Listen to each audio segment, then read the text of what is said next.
একটা নির্দোষ মানুষকে দোষী বলেন, লোকটার আসলে কোনো দোষ নাই। কেউ একজন ফেসবুকে তার নামে একটা বদনাম উঠাই দিছে, আপনিও সেটা শেয়ার করে তার বদনামি করছেন, তাহলে এটা কি তার প্রতি সুবিচার হলো না অবিচার হলো? এই অবিচারটা আমাদের দ্বারা হয় কি হয় না?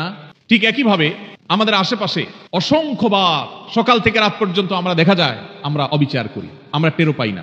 আল্লাহ রাব্বুল আলামিন আমাদেরকে বারবার করে বলেছেন, ইমানদার কখনো অবিচারকারী হতে পারে না, ইমানদার কখনো ন্যায় ভ্রষ্ট কাজ করতে পারে না, ইমানদারকে ন্যায়সঙ্গত আচরণ করতে হয়, কখনো ন্যায় থেকে সে সরতে পারে না।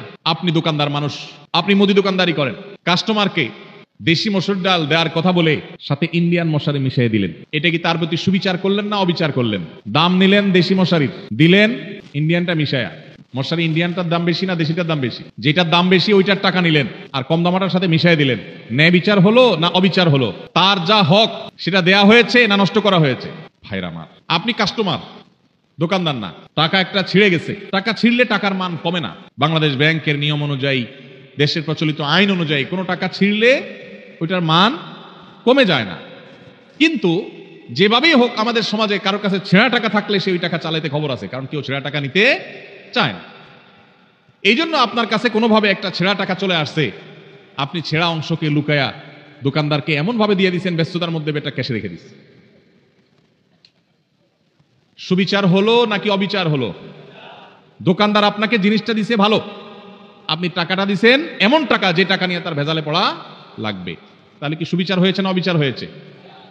একজন মানুষ, তিনি এখানে নাই, তিনি এখন বাজারে গেছেন, আরেকজনের সাথে বসে তার ব্যাপারে আপনি বদনামি করলেন, তার প্রতি সুবিচার হলো না অবিচার হলো? এগুলো দূরবর্তী অবিচার। আমরা যদি একেবারে প্রাসঙ্গিক, একেবারে সবচেয়ে নিকটবর্তী যে সুবিচার অবিচারের বিষয়টা সেটাও দেখি, তো আমরা দেখব যে আমরা ওই যে আমি শুরুতে যে প্রবাদের কাছে কথা বলছিলাম, আমরা নিজের বেলায় 16 আনা, অন্যের বেলায় 1 আনাও, এটা কি সুবিচার না অবিচার? এই সমাজে বেশিরভাগ মানুষ দেখবেন এত বেশি স্বার্থপর যে নিজেরটা 16 আনা বুঝে, আরেকজনেরটা 1 আনাও বুঝে না। এই লোকটার ভিতরে সুবিচার আছে না অবিচার আছে?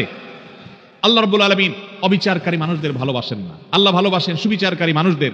ভাইরা আমার, আপনি রাস্তায় যাচ্ছেন, হঠাৎ করে দেখলেন একটা ভেজাল বাজছে, গন্ডগোল চলছে। কি গন্ডগোল? আপনার খুব ঘনিষ্ঠ এক বন্ধু বাইক নিয়ে যাচ্ছে, রিকশাওয়ালার সাথে কোনোভাবে অ্যাক্সিডেন্ট হয়ে গেছে, এখন এটা নিয়ে বাদানুবাদ ঝগড়া চলতেছে, কার দোষ কার গুণ।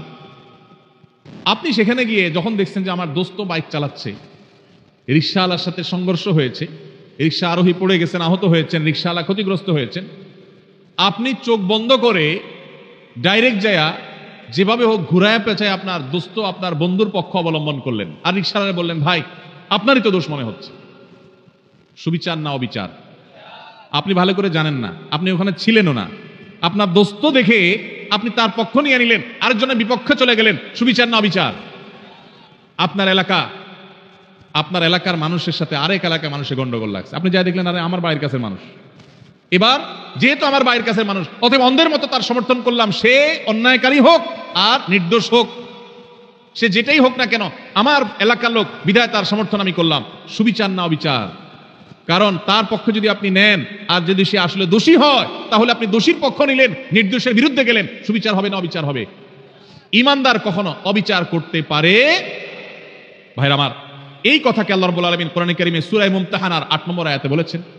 একই কথা আল্লাহ রাব্বুল আলামিন কোরআনে কারীমে সূরা হুজুরাতের 9 নম্বর জায়গায় 9 নম্বর আয়াতে বলেছেন। একই কথা আল্লাহ তাআলা সূরা মায়দার 42 নম্বর জায়গায় বলেছেন। অন্তত 3 জায়গায় আল্লাহ তাআলা বলেছেন ইন্নাল্লাহা ইউহিব্বুল মুকসিতিন। আল্লাহ বলেছেন ওয়াকসিতু, তোমরা সব সময় ন্যায় বিচার করে চলবে। খবরদার, ন্যায় বিচার করে চলবে, কারণ আল্লাহ তাআলা ন্যায় বিচারকারীদেরকে, ন্যায়নিষ্ঠ আচরণকারীদেরকে, ইনসাফকারীদেরকে ভালোবাসেন। জালিম, অত্যাচারী, অবিচারকারী এরকম মানুষকে আল্লাহ পছন্দ করেন না, ভালোবাসেন না। আল্লাহ ভালোবাসেন তাদেরকে যারা ন্যায় বিচার করে। অনেক লোক নামাজ পড়ে, ন্যায় বিচার নাই, আছে না নেই? অনেক লোক লম্বা দাড়ি আছে কিন্তু ন্যায় বিচার নাই, আছে না নেই? এক ছেলে তার একটু বেশি টানে, আরেক ছেলের দেখতেও পারে না, দাড়ি কিন্তু লম্বা। ন্যায় বিচার না অবিচার? অবিচার। বিয়ে করেছে, শ্বশুরবাড়ির জন্য জান ফিদা, বাপমার খোঁজ খবর নেয় না। ন্যায় বিচার না অবিচার? অবিচার। ইমানদার সব সময় কার কতটুকু হক, আমার বাবা তার হক এতটুকু আমি দিয়ে দিব, এতে যদি আমার শ্বশুরবাড়ি না খুশি হোক, এমনকি আমার শ্বশুর বাড়ির যতটুকু হক ততটুকু আদায় করতে গেলে যদি বাপের বাড়ি না হয় হোক, আমি কোনোদিন অবিচার করব না। যার যা পাওনা সেটা আমি পাই পাই করে বুঝিয়ে দিব, এর নাম সুবিচার। ইমানদার সবসময় সুবিচারকারী হবে। আজকের এই সমাজে দাড়িওয়ালা মানুষ কম বেশি আছে, টুপিওয়ালা মানুষ কম বেশি পাওয়া যায়, নামাজি মানুষ রোজাদার মানুষ কম বেশি পাওয়া যায়, ওয়াজ মাহফিল শোনা মানুষের সংখ্যাও কম নয়, কিন্তু সুবিচারকারী মানুষের সংখ্যা এদেশে হাতে গোনা হয়ে গেছে, নগণ্য হয়ে গেছে, হারিয়ে গেছে। ভাইরা আমার, আমরা আমাদের জীবনের পরতে পরতে প্রত্যেকটা জায়গায় জায়গায় আমাদের ন্যায় বিচারের প্রশ্ন আসে। আমরা হয়তো মনে করেছি অনেকে ন্যায় বিচার আর অবিচার এগুলো তো জজদের কাজ, বিচারকদের কাজ। না ভাই, আপনি নিজে বিচারক। প্রতিটা পদে পদে আপনার বিচারের প্রশ্ন আসে, শুধুমাত্র মুসলমানদের সাথে না, এমনকি অন্য ধর্মের মানুষও যদি হয়, হিন্দু বৌদ্ধ খ্রিস্টান যে কোনো ধর্মের মানুষও যদি হয়, আল্লাহ বলেছেন কোরআনে, লা ইয়ানহাকুমুল্লাহু আনিল্লাযীনা লাম ইউকাতিলুকুম ফিদ-দীনি ওয়া লাম ইখরিজুকুম মিন দিয়ারিকুম আন তাবাররুহুম ওয়া তুকসিতু ইলাইহিম ইন্নাল্লাহা ইউহিব্বুল মুকসিতিন। অন্য ধর্মের মানুষরা তোমাদের উপর যদি কোনো যুদ্ধ চাপায় না দেয়, তোমাদের দেশ থেকে বের করে না দেয়, শান্তিপূর্ণভাবে যদি সহাবস্থান করে, তাহলে তাদের প্রতি অন্য ধর্মের মানুষ হওয়া সত্ত্বেও ন্যায়নিষ্ঠ আচরণ করতে আল্লাহ নিষেধ করেন না, বরং ন্যায়নিষ্ঠ আচরণকারীদেরকেই আল্লাহ ভালোবাসে। এই জন্য ন্যায়নিষ্ঠ আচরণ করবো তো ইনশাআল্লাহ। ভাইরা আমার, আমাদের জীবনের প্রতিটি পদে পদে কিন্তু ন্যায় আচরণ করার ব্যাপার আছে। এখন মুশকিল হলো, আমরা ন্যায়সঙ্গত আচরণ বা ন্যায় বিচার এটা অন্যের বেলা অনেক সময় করতে পারি, নিজের লোক হলে তখন পারি না। আল্লাহ রাব্বুল আলামিন সেজন্য বলেছেন, ওয়াইন কুলতুম ফাআদিলু ওয়ালাউ কানা যা কুরবা। যখন কথা বলবা ইনসাফের সাথে বলবা, সত্যটা হক কথাটা বলবা, যদিও তোমার আত্মীয় হয়, রক্ত সম্পর্কীয়, কাছের লোক হয়, তারপরে হক কথা বলতে দ্বিধা করবা। একটা অপকর্ম করেছে কে? আপনার চাচাতো ভাই বা আপনার আপন ভাই বা আপনার শালা, আপনার কাছের কেউ। আপনার এখন মুখে একেবারে কুলুপ, মুখে তালা, আপনি কিচ্ছু দেখেন নাই, কারণ আগামটা করছে কে? কাছের লোক। এটা কি সুবিচার না অবিচার? অবিচার। আমার বাবাও যদি অন্যায় করেন, আর যদি এখানে আমার সাক্ষ্য দেওয়ার প্রশ্ন আসে, একজন মুকসিত যাকে আল্লাহ ভালোবাসেন, সেই সৌভাগ্যবান মানুষ, সেই ইমানদার, তিনি তার বাবার বিরুদ্ধে সাক্ষ্য দিবেন, তারপরেও তিনি অবিচার করবেন না। সহজ কথা না ভাই? ওয়াজ করা অনেক সহজ, এই বিষয়টা আমল করা এত সহজ না। আল্লাহ রাব্বুল আলামিন কোরআনে কারীমে সেজন্য বলেছেন, ওয়ালা ইয়াজরিমান্নাকুম শানাআনু কওমিন আল্লা তা'দিলু ই'দিলু হুয়া আকরাবু লিত-তাকওয়া। তোমার সাথে কারোর শত্রুতা আছে, কারোর শত্রুতা আছে, যেহেতু শত্রুতা আছে সেই জন্য ওই বেটা কোনো কারণে ফেসে গেছে। তুমি জানো যে লোকটার আসলে দোষ নাই, কিন্তু যেহেতু শত্রু, অতএব এই চান্সে সে যেহেতু ফেসে গেছে, পারলে ধরে আরো তার ডুবাই দাও।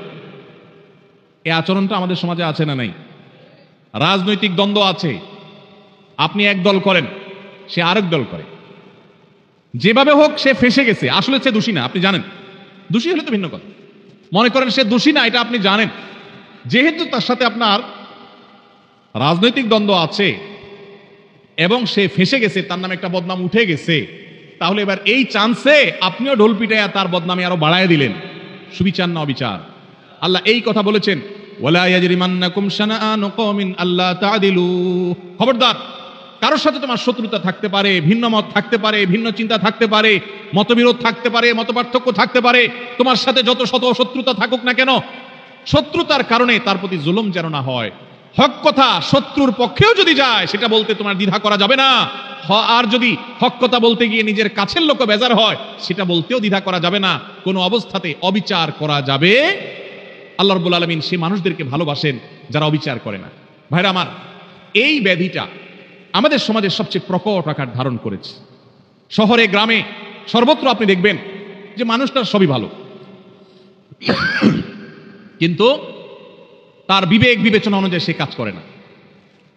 তার চোখের সামনে একটা অঘটন ঘটেছে, সে দেখেছে, কিন্তু সে না দেখার ভান করে আছে। শুধুমাত্র পক্ষের লোক যদি হয় তো উল্টাপাল্টা হইলে ওইটাকে লেপসেপ দিয়ে, ওইটাকে জোড়াতালে দিয়ে ভালো করার চেষ্টা। আর যদি বিরুদ্ধের লোক হয় তাহলে ভালো জিনিসটাকেও খোঁচায় খোঁচায় খারাপ করার চেষ্টা। আছে না নাই? এগুলো করে আপনি রাজনীতি করতে পারেন, এগুলো করে আপনি ব্যক্তি স্বার্থ উদ্ধার করতে পারেন। মনে রাখবেন, কিয়ামতের ময়দানে আল্লাহর আযাবকে আপনি এড়াতে পারবেন। এই জন্য যদি মুসলমান হতে হয়, যদি মুকসিত হতে হয়, যদি আল্লাহর প্রিয় বান্দা হতে হয়, তাহলে অবিচার ছাড়তে হবে, ন্যায় বিচার আনতে হবে নিজের জীবনে, নিজের চিন্তায়, নিজের আচরণে, নিজের কথায়, নিজের কাজে। আমার কথা দিয়ে কারোর প্রতি যেন অবিচার